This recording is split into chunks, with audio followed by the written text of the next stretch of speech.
We've got tips and recipes for healthy living. So for fun and inspiration, come and join us in the raw food world.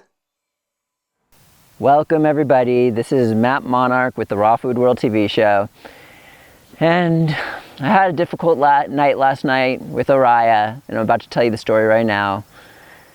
It was in the evening time last night, and Oria goes up to me and she goes, "Oosh." And I'm like, "Oosh." And all of a sudden she just like takes off for me to follow her.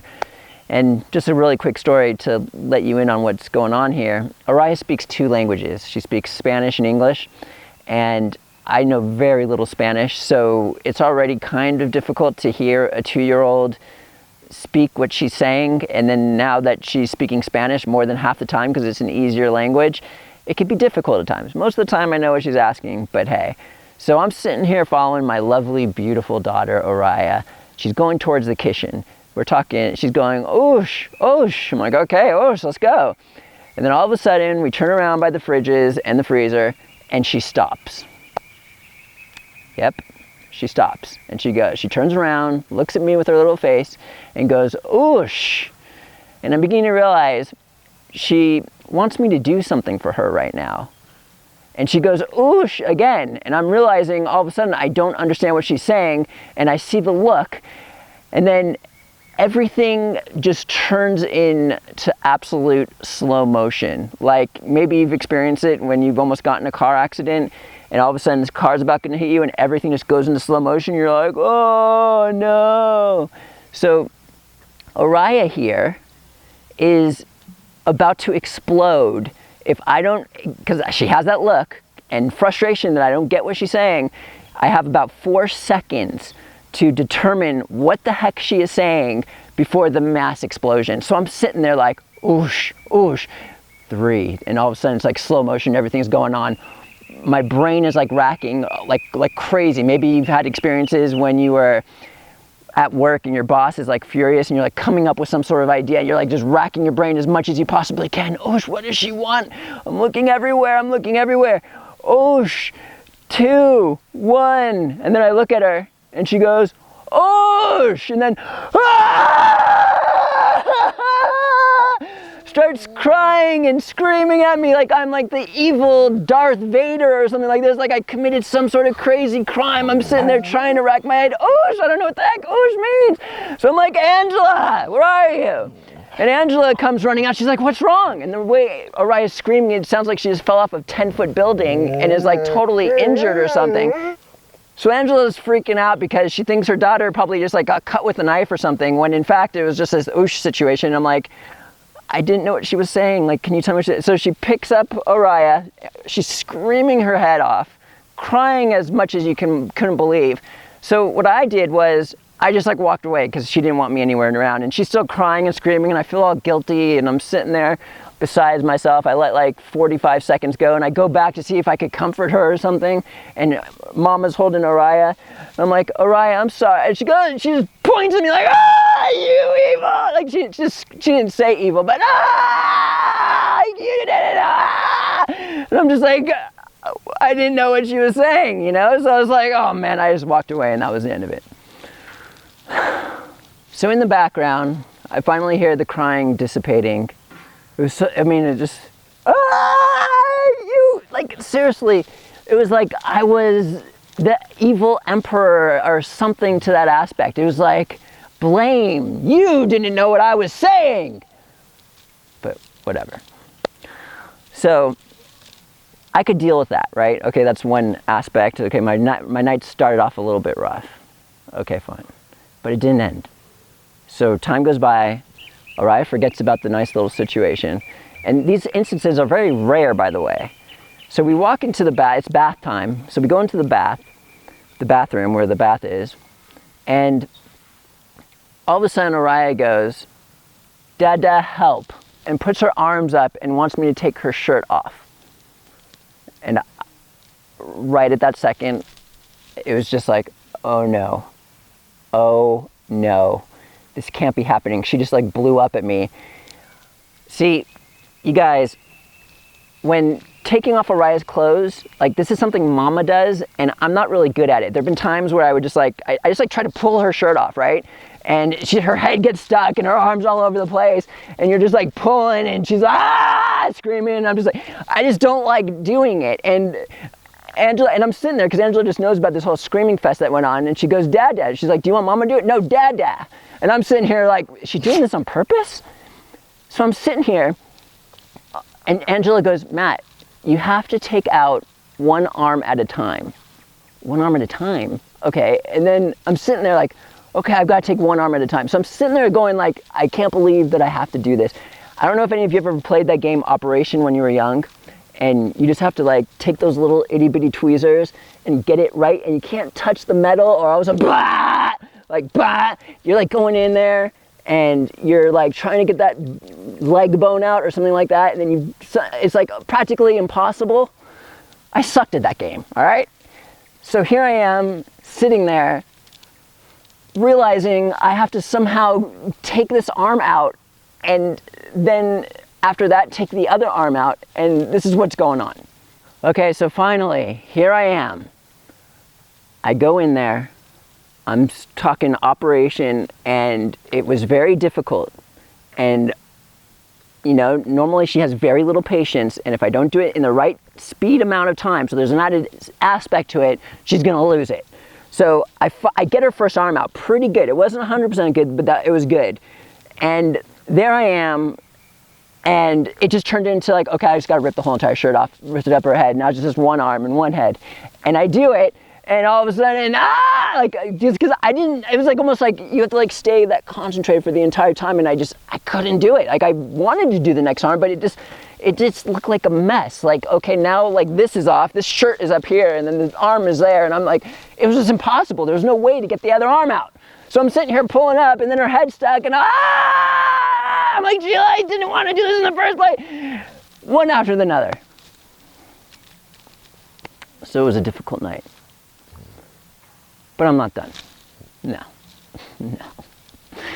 So here I was. Bath is finished. Angela was taking care of Oria all day as usual, and it's nighttime. Oria took a really long nap, and she didn't want to go to sleep because she had total rest day. Like it was like a 3 or 4 hour nap. So we go in the living room. This is where we go at night to hang out with all of her toys. And Angela says, okay, I got to do some things. I've been with her all day. Okay, that's fine. I'm going to be with Oria and take care of her. So Mama's doing her things, and Oria goes, blusa. It's one of her famous Spanish words. She knows lots of Spanish words. She's going to teach me Spanish, I know it. But so she wanted a shirt to put on.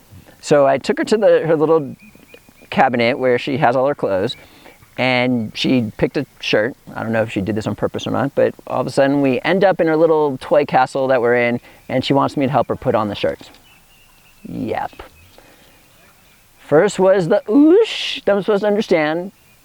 Then I got to take her shirt off, and now I got to put her shirt on, which is way more difficult than taking a shirt off, by the way. A shirt, you just go, whoa, and you got to deal with the head and everything, but this is just absolutely ludicrous. So I'm sitting there inside this little toy castle that's like the size of me, trying to put a shirt on Oria. And the shirt she chose was not just a normal shirt. She chose a shirt that has buttons that don't just like come down like this. They kind of like swing over to the side, like under to the armpit. And I'm like, what is going on here? I'm like, okay, fine. Fine. I undo the buttons to make it easier. I put the shirt on. The head was easy. Before I even started to put the shirt on, I'm like, okay, we're gonna take the bottom of the shirt and the top of the shirt with the collar. We're gonna hold it open, so we just put it over her head. That's gonna be easy. So I do it. And then she's like ready for the arm. And it's like, okay, you have a time period here. A time period to get the arm in, or it's just all out explosion. She's sitting here going like this because she's used to it. Mama gets it in 3 seconds. And I'm sitting there, oh man, like just, it's like I was just like on the tip of not making it, and I got the first arm through. It was beautiful. And I'm like, okay, now I got to get the other arm on and then somehow finish this off. But this shirt is just, it's not for a child. It's not for a human being. It has these buttons that come all the way around here. She puts it on and it just does not look right. It doesn't work. How am I supposed to get the other arm in? It shouldn't exist. So we're sitting here trying to figure this other arm out. It's almost like Oria was just like, I've lost complete patience for you, my father. And just was like, I'm not even gonna cry this time because this is just ridiculously ridiculous. So I finally got the other arm in and finally got it down. The shirt was not on backwards, even though most people would look at it and probably think it is. Because all of a sudden and I'm sitting here like, okay, what do I do now? There's like this thing of open buttons going, I don't know what's going on. I don't know what button to do. I'm doing wrong buttons, like this one with that one, and it was crazy. And she just like got up, left the castle, demanded I take the shirt off. I take it off, and this time she didn't scream. It was worse. You know what she does? She just is like frustrated, just like, It was like, and just like finally just like, you just are useless to me. And then finally we just got on with the rest of our night. So yes, everybody, it was a rough night. If you don't have a daughter, when you realize you have a daughter, what's going on, and you just gotta be very careful of this ignition thing that happens, then you can kind of see what I'm talking about. It was a pretty crazy, intense night. And with that being said, a lot of you are probably wondering, what the heck this thing is that I'm sitting on behind me? What is it? Okay, so many of you know that there is a stone that comes from India in the rivers, and it actually, this is what you would normally see, one of these little guys like this. This is a Shiva lingam from India, and these stones, they're not carved or anything like that. They just naturally form like this after rolling in the river for so long. And usually you see one like this size. This is like the size they normally are, maybe a little bit bigger. And if you're lucky, you'll find one that's like that big. And this guy right here is very rare. This thing is 8 feet tall. It actually used to be a lot higher, but because it's so heavy, it's actually 4,000 pounds, that after we had to bury it to make it stand, it just keeps going deeper and deeper with time. And when you hug this bad boy, it's just crazy. You totally like feel the energy. And what happened was, you're probably wondering, first off, how the heck did we get this here? And secondly, how did we get it? What happened was, we had some friends here one day, and they brought another friend, and they were visiting Vilcabamba, and they have what they said were, I think, about 8 to 12 of these guys that are anywhere ranging from 6 to 8 feet or something like this. And they said, there's no one others like this in the world. We have them all, and it's our mission in life, we've been told to do this, is to put these in PowerPoints all around the world. There's actually one in Sedona, Arizona, which is a Vortex PowerPoint. They wanted to get one in Vilcabamba, and they were thinking about Vilcabamba, and then they met us, they liked our energy, they liked everything about us, and they really wanted to find this baby a home, and this is where it is.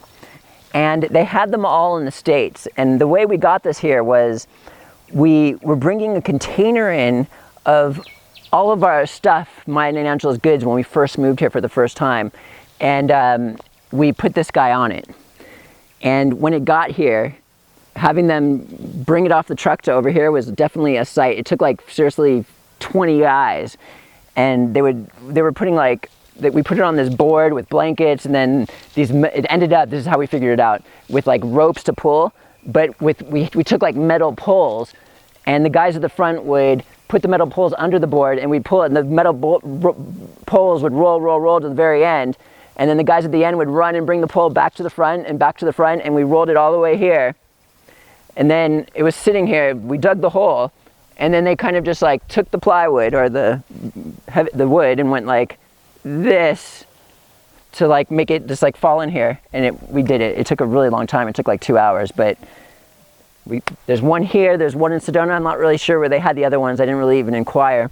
But these things are going in the energy centers of the world, and Vilcabamba is definitely one of those. So that's it for today. You're probably wondering why on earth I created this video. That's a good question.